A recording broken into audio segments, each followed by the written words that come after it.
Hi everybody, how are ya? This is Andrea from Autoimmune Strong.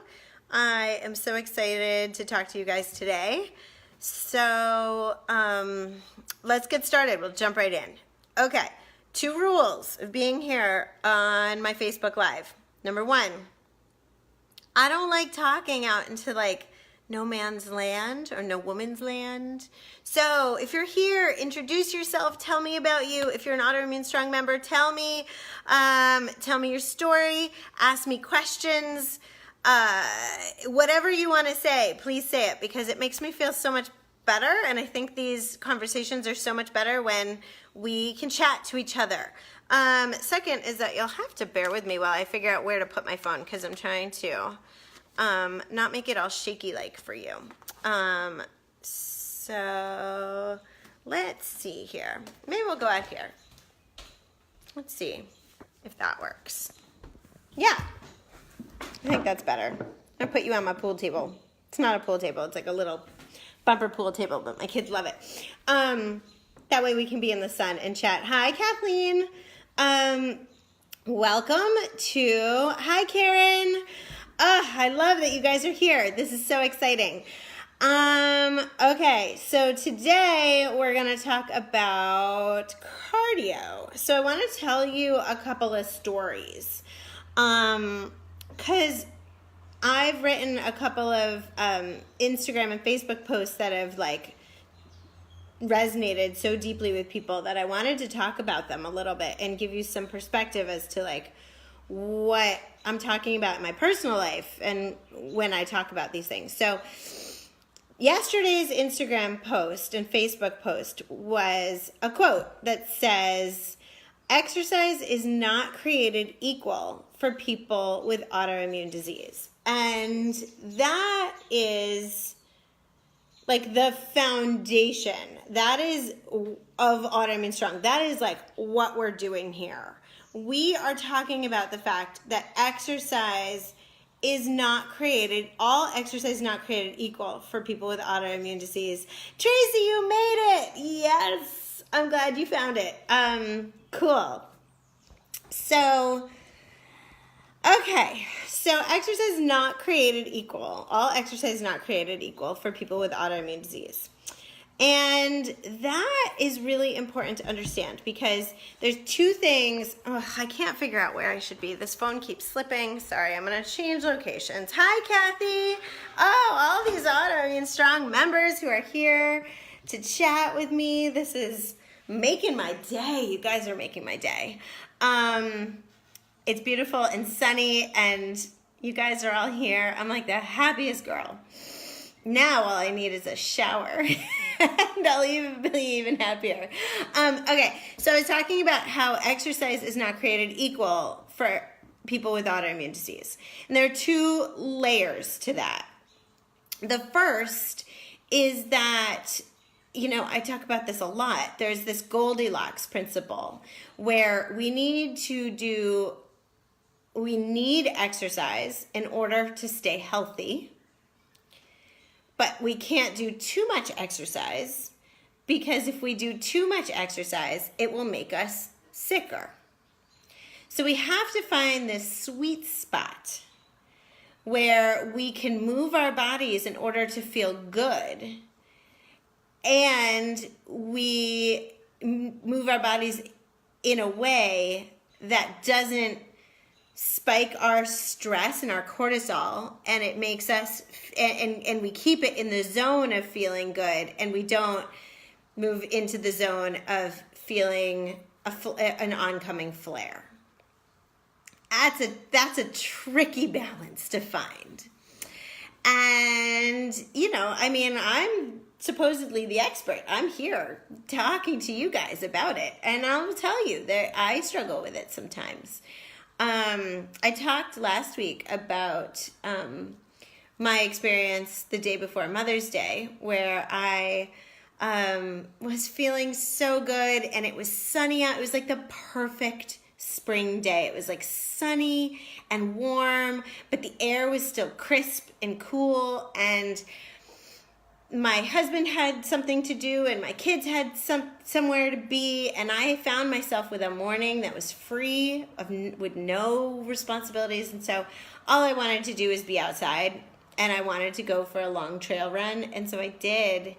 And I did too much, frankly. Like, I did more than I should have done, and I knew it at the time, because I was like, I knew it. I knew this was more than my body could handle, but I so desperately wanted it because I just was craving movement and sunshine and nature. Because I live in Massachusetts. It's been rainy for the last 3 weeks. Hi, Jennifer. So I overdid it. Totally honest with you guys, I overdid it. And the next day, I woke up and I was like, oh boy, I overdid it. So the next couple of days, I had to recover. It took me 5 or 6 days to recover. But I made recovery my priority. I made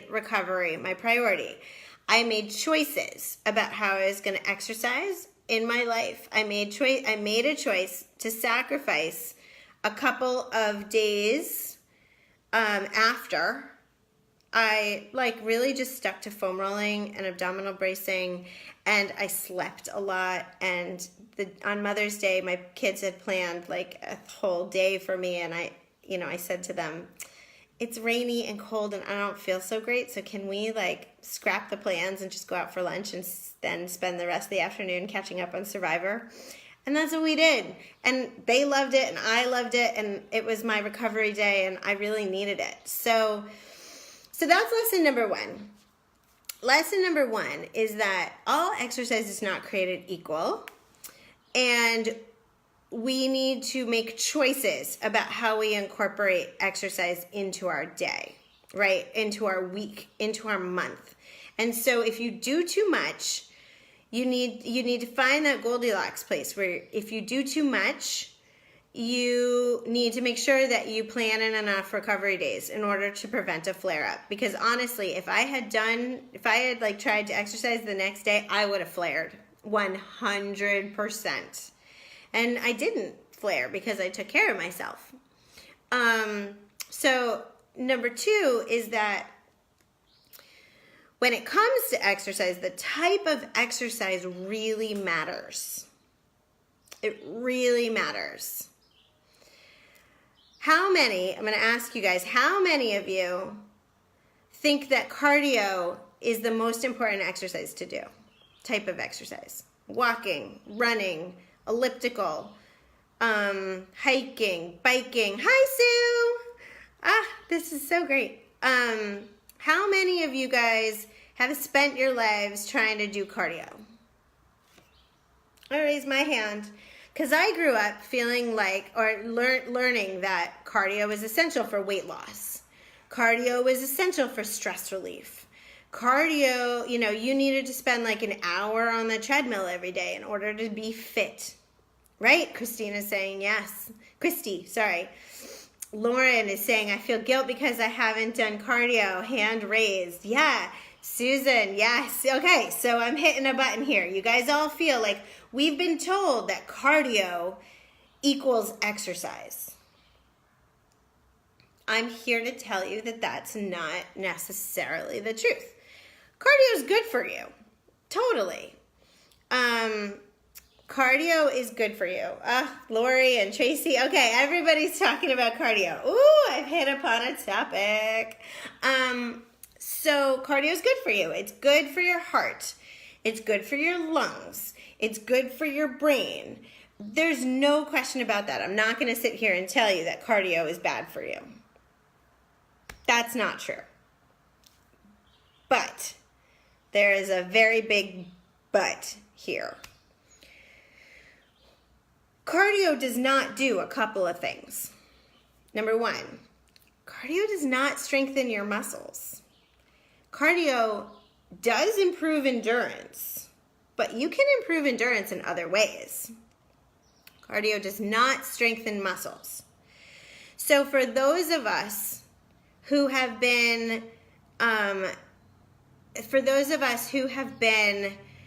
in pain for many years and haven't done any strengthening kinds of exercise, I can pretty much guarantee that you have muscle imbalances. I'm sorry, I got distracted by Joanne's comment. Hello, everyone. What a beautiful allergy-filled day. Haha, it's true, right? Spring is here.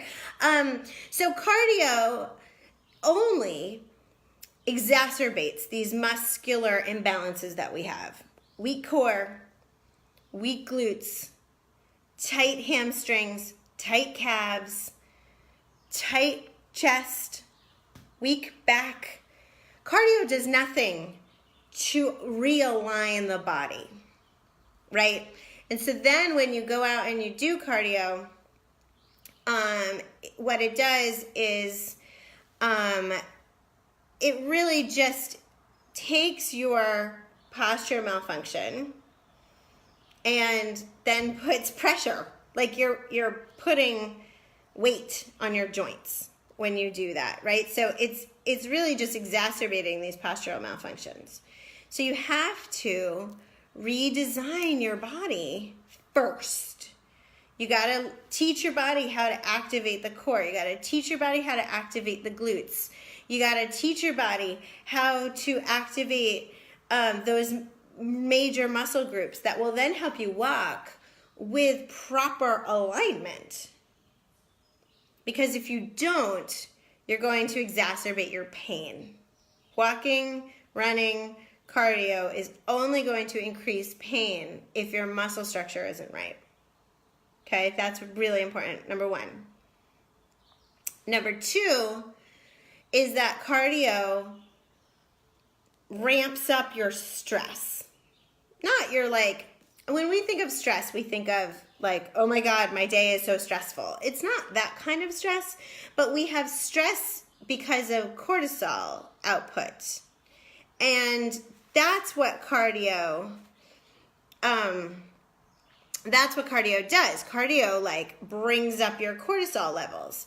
Well, for those of us who already have high cortisol levels due to autoimmune disease, due to stress in our lives, due to blood sugar issues, due to a number of variety of things, when we ramp up our stress in cardio, it can be the tipping point that sends us into a flare. Because if I've talked about this before, if we have this baseline of this is our normal stress, right? And the baseline for those of us with chronic illness is higher than other people's baseline. So this is normal baseline of how much stress we can handle. This is the chronic illness baseline. This is where we live, even when we're at rest, right? Then you put stress of daily life, stress of work, stress of family, stress of allergies, stress of,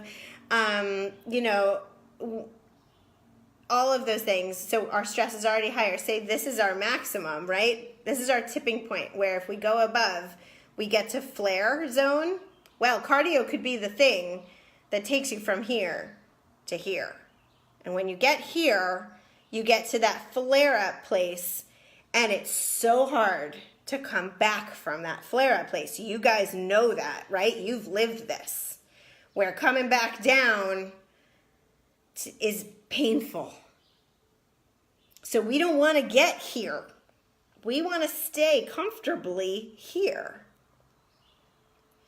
And so cardio is a real quick way of taking you from here to here. So that's why Autoimmune Strong exists. Because I don't want you to live a life of no cardio. I am a long distance runner, from birth. I grew up as a cross country runner. I was quite good. I was top I came in fourth in states. I'm from Rhode Island, so that doesn't necessarily mean that I'm the best of the best. There weren't that many people I was competing against, but in high school, I was a good runner. And then throughout college, after college, I was a very strong long distance runner. And cardio is something that has always been important to me. I love it. It gives me that adrenaline rush, that like feeling of power, that like I can conquer my life. And so I don't want to take cardio away from you. I don't live a life that's cardio free. But there's a way to do it right and there's a way to do it wrong. And so what I want to do is teach you how to do cardio safely. There's a couple rules. Number one, if you're a person who's in constant flare-up, like if every month you're in and out of a flare, cardio is not your friend. Not right now. Don't worry, you'll get back to it. But not right now. Before you can incorporate cardio, we need to get you, if you're living up here, we need to get you back down here, right? And then you can start tiptoeing your way up. Now, there's a secret about Autoimmune Strong, because what I've done in the daily movements that you do in Autoimmune Strong, there are a lot of members here, so you guys know this language, in the abdominal bracing, in the foam rolling, in the balance work. That's video number 1, video number 2, video number 3, foot and ankle, right? Abdominal bracing, I'm teaching you how to activate your core. Well, that's important for cardio because your strength has to come from your core, not from your legs. Okay? Number 2, foam rolling starts breaking up the fascia around your muscles so that when you go to do cardio, I mean, and I'm not just talking about like going out for a run or going out for a walk. I'm talking about, oh, my phone is overheating again because I'm out in the sun. Okay, hang on. I'm taking you guys for a walk. We're getting out of the sun. So I'm not just talking about cardio when it comes to like going out for a walk. I'm talking about cardio when it comes to like going to the supermarket. That's cardio. Walking around Walmart, like that store's so big, that's cardio. So I'm preparing you guys not just for exercise, but I'm like preparing you for life. So cardio, so then foam rolling breaks up the fascia, which is the connective tissue around your muscles, that when your fascia is tight, it prevents your muscles from sliding properly, from gliding. And if your muscles don't glide properly, then you can't exercise or you can't walk around the world comfortably. It hurts. That's what causes a lot of pain. That's why people like fall in love with foam rolling so quickly, even though it's painful, is that like all of a sudden you do it and you realize, oh my gosh, my body hurts less because your muscles are released and they can move fluidly again. And they're like, hallelujah. So, third is that we then go into balance work, foot and ankle work. Because if your ankles are too tight when you walk, and your ankles are too tight, you start going like this. You're like ducks. And that's not good for your muscles. So we start getting like your ankles to move the way that they're supposed to when you walk. And finally, balance. Think about what happens when you walk. You pick one foot up and then you put it back down. And then you do it again. So you're balancing always. Walking is balancing. Right? So Autoimmune Strong is preparing you for cardio. You just don't know it. I'm sneaky like that. And then, like, for those of you, some of you guys who are talking about level 2. Level 2, you move into, like, abdominal bracing with marching, right? So you learn how to activate the core while lifting one leg up off the ground and putting it back down. One leg up, putting it back down. That's walking, right? So we're mimicking that. So you have to get these foundations in place. You have to get the physical foundations in place. You got to learn how to manage that stress so you can calm down from that constant flare place. And once we get those two things in alignment, we can begin to do cardio.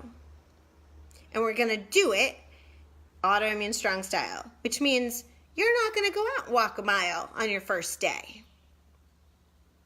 We don't do anything big all at once, right? We're all about the baby steps. We're all about the little itty bitty things because slow and steady, we are the turtles. But you know who wins? The turtles.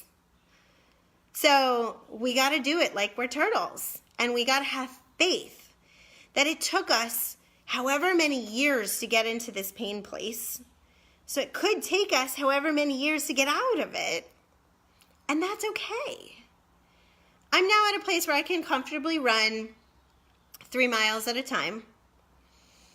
You know, it's taken me years. Like, I've done the work to get to those 3 miles. The old me used to run 3 miles as like my recovery day. That was like my lazy day. The new me is like proud when I get that 3-mile run. I'm like, I have done my work. I've put in my time and I celebrate that I can do that. And that's what I want for you. Oh my gosh, there's so many questions happening here. So I'm not a huge fan of the fascia blaster. If you can't get on the floor and foam roll, I do recommend doing it standing and using the tiger tail. I have a video on that in Autoimmune Strong. There's the modification video to the foam rolling. The fascia blaster can be really intense. And as we all know, intensity is not necessarily going to keep us flare-up free. So I would be careful. I mean, that's not to say you shouldn't try it. I full disclosure, I don't own a fascia blaster, so I don't have like personal experience with it. But I think there are ways to go into it more gently. Okay, I'm just gonna scan this and make sure that I'm answering all of your questions here. I'm seeing Lori. I'm seeing your comment. I'm guessing once we do small muscle and core movements over time, it will help us then be able to incorporate a bit of cardio while knowing that recovery is always required. Slow process is the key. Lori, you could teach this Facebook Live. You nailed it. That is exactly what we're talking about here. That is 100% the summary of what we're doing here. And I know that you guys really want to learn cardio tips and techniques. And so I have really good news. You are the first to hear it. This is the announcement, is that I'm going to be doing a masterclass on healthy cardio, how to do it, all the things you need to know about cardio. It's free. It's free for members. It's free for non-members. It is going to be an educational class. It'll be like an hour long, and I'm going to take you through all of it. Who should do cardio? Who should not do cardio? What kind of cardio you should do, and how to do it. And then, here's what I'm working on. I am going to be putting up a guide, a cardio guide in Autoimmune Strong. So it's free for members. It's going to be part of the Autoimmune Strong program, part of the protocol. It's going to be everything you need to know about cardio, and then it's going to give you like a calendar for those of you who feel ready to start introducing cardio into your life. I'm going to help you do it. So these are the things I'm working on. I think the masterclass, no, I don't think, I know. It's going to be on June 12th. I don't remember what time, but I promise you, you'll be getting emails and stuff and information about it. And after that masterclass happens, I'm going to be releasing these guides that are going to help you. So I'm so excited to hear from you all that this is a topic that you're really energized about and that you want to know more. I was a cardio junkie for a really long time, and I want you to be able to get back to cardio in the same way that that I've been able to get back to cardio. Because as I said in the beginning, like, I don't want you to feel like there's a kind of exercise that you cannot do, because that's a lie. You can do it. We just got to get things into place first so that you can do it safely and effectively without creating pain or flare up. So the Autoimmune Strong keys are still the same. We need to work on recovery. We need to manage stress. We need to go step by step, slow and steady. It's going to take time. We got to be the turtles. And we have to, most importantly of all, listen to our bodies. So those are like the general keys to all of it, but they apply to cardio too. Is this exciting to you guys? Are you like interested in this topic? Is this something that you want to know more about? Because I'm super energized about it, and I've been wanting to provide this to the program for so long. Good. Okay, I'm seeing lots of happy things. You lost audio? Oh no. Okay. Good. So, so I'm going to give you, look at all these yeses. Yes, cardio for the win. Okay. So, yeah, I mean, and the thing about cardio, Kathleen's saying, yes, I love bike riding. I mean, the thing about cardio too is it gets you outside. Summer's coming, and I love strengthening, but I don't want you to be stuck inside all summer. So okay. Whew, look at all these yeses.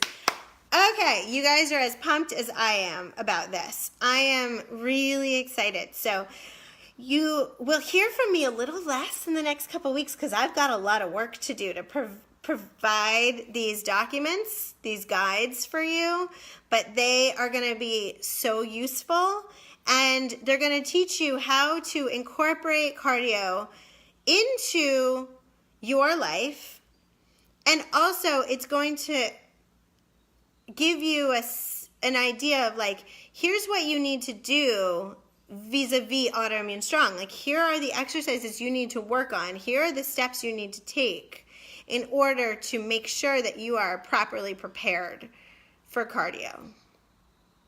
Because I don't want you in a flare. That is not what I'm after. We're going to do this right. Woohoo! I'm so excited that you guys are excited. Good. This is great.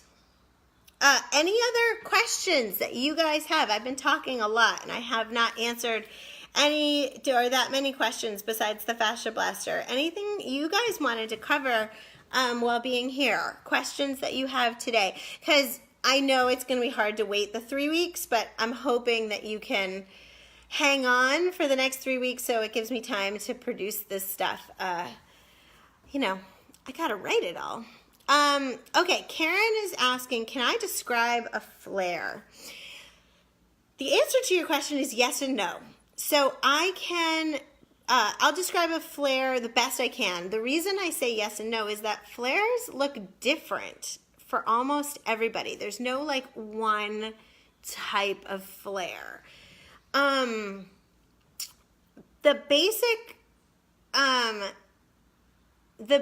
basic answer to a flare-up is if you feel exhausted, fatigued, total lack of energy. Some flare-ups feel like you have the flu. My flare-ups feel very flu-like. I feel like body aches, body chills, headaches. I feel like I have a fever I can't get out of bed. That's like a full-on flare for me. Other people get rashes, like post-exercise rashes that cover their body. Their body is like, whoa, Nelly, I did not like what you just did, so I'm going to produce a rash and tell you that you got to back off. Other people get really nauseous and dizzy. Other people have insomnia or anxiety and depression. So basically, sorry, I swear a lot. I'm going to say it this way. Basically, it's anything that makes you feel shitty. Like if you felt okay and then the next day you wake up and you're like, whoa, I do not feel good. It could be an illness, but most likely it's a flare-up. So yeah, that's why it's like hard to define. And the thing is about exercise-induced flare-ups is that they don't always come immediately after exercise. Sometimes they come a couple of days later. Sometimes they can even come a week later or 2 weeks later, because exercise causes stress on our bodies. That's actually how exercise works, is by putting stress and pressure on our bodies have to adapt and make change, right? So that's how our bodies adapt and improve, and that's how our muscles get stronger, our endurance gets better, our heart and lungs adapt, because we put pressure on them and then they have to rise. Our body rises to the occasion. That's like why exercise improves us. But it's also how it can cause a flare-up, because if it's too much, our bodies can't take that amount of stress, and then instead of adapting, we flare. And so that's why if we are doing a high level of exercise and we're constantly flaring, it's worthless. All of that exercise work that you're doing is worthless because your body's not adapting. You're not getting the good benefits of exercise. You're just overdoing it and causing a flare, which is totally counter to the work that you're trying to do. So you're actually like undoing the exercise if you're exercising too hard and you're in a flare-up cycle. Yeah, tricky. They're awful. I wouldn't wish a flare on anybody. I mean, it's miserable. And so the goal is to reduce a flare. Karen, did that help? I hope that helped. Lori is asking, is simple walking okay to do at all? The answer is maybe. I know, again, it's like vague answers. But the answer is yes for some people, no for others. So if walking is what you want to be doing, then you need to first take an evaluation of your body and say, like, am I a person who's in constant flare-up? Am I constantly feeling terrible? If the answer is yes, walking may not be the thing that you need to be doing right now. You need to do more preparation for walking. You need to pull back and do more preparation for walking. And then if you can reduce that flare and lower your stress and get out of that flare-up cycle, then you can start walking. But if you're someone who's currently mostly flare-free, feeling pretty good, yeah, walking is something you can do. So that's where you have to like really listen to your body. This is perhaps not the best recommendation, but I'm going to say it anyways, which is that you can try it. And if it causes a flare, then you know this is not good for me right now. Flares are educational. And I know that's a crappy thing to say because nobody wants to be sick. But that flare is teaching you something. It is your body waving big red flags saying, hello, what you're doing is not working for me. That flare-up is your body's way of communicating to you. So you can use it as a barometer. Oh, I'm in a flare. Okay, I did way too much. Now I need to look at my life and figure out how I can dial it back. Right? There's an Autoimmune Strong journal now. For those of you who are Autoimmune Strong members, go to the Start Here section and go, I think it's step 3. And now there's a link to an Autoimmune Strong journal where you can start recording your movements, your daily life activities, and you can start figuring out what's causing stress. And then you can figure out, like, okay, if I'm in a flare, you can look back at that journal and say, well, what did I do? And then you can start scaling back. And it's not that you have to live in this scaled back place forever. It just means that you have to scale back enough so that your body can recover. And then you can piece by piece by piece build it back up. Okay. I hope this is all helping. Okay, hang on. I'm reading through, making sure I'm answering all your questions. Okay, if I'm walking on the treadmill as my cardio, should I do the Autoimmune Strong exercising before or after? I would say, Karen, hang on to that question, because the documents I'm producing right now are going to give you a better guide than what I could tell you in 5 minutes here on this Facebook Live. So it's a good question. Hang on. Don't push yourself yet. I'm going to teach you like exactly how to do it. Lori is saying trial and error is definitely what I've been doing in the past year with food and exercise. Yeah, unfortunately, trial and error is kind of the thing. Tracy is saying, I'm in a flare all of the time. What should I do? Well, that's a good question. I'm going to give you the real answer, because I don't know if you guys listen to Rachel Hollis or if you've read her books, Girl, Wash Your Face, but I was listening to a podcast today, a Rachel Hollis podcast, and she says this, and I'm going to say it to you. I'm not your friend, I'm your coach. So sometimes I'm going to tell you things that are hard to hear. So get ready. Tracy, if you're in a flare all of the time, you need to give a hard look at your life with very honest lenses and look at where your stress is coming from. Because our flare-ups are most often caused by stress. Now, stress is somewhat hard to define.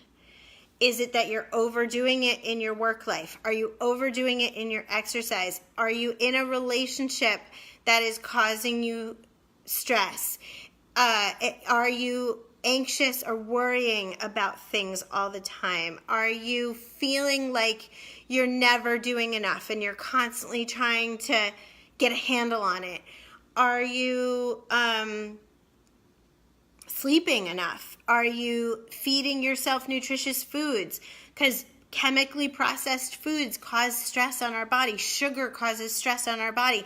Are you drinking enough water? I mean, you got to look like holistically at the whole big picture and figure out where your stress is coming from, what's causing it, and how can I back off? And that is sometimes really hard to do because we find things about our life that we want to be different, and we realize like it's really hard to make these changes. But that's the honest way to look at it, is like you gotta do that hard look and say, what's one area of stress I can reduce? How can I bring my stress levels down just a little bit? Maybe it means, I mean, for me, I've had to do this work. In this past year, I'm going to be honest with you, I've thrown everything I have at Autoimmune Strong. Like every little bit of my heart and soul goes into this program. And that hasn't necessarily been great for my health.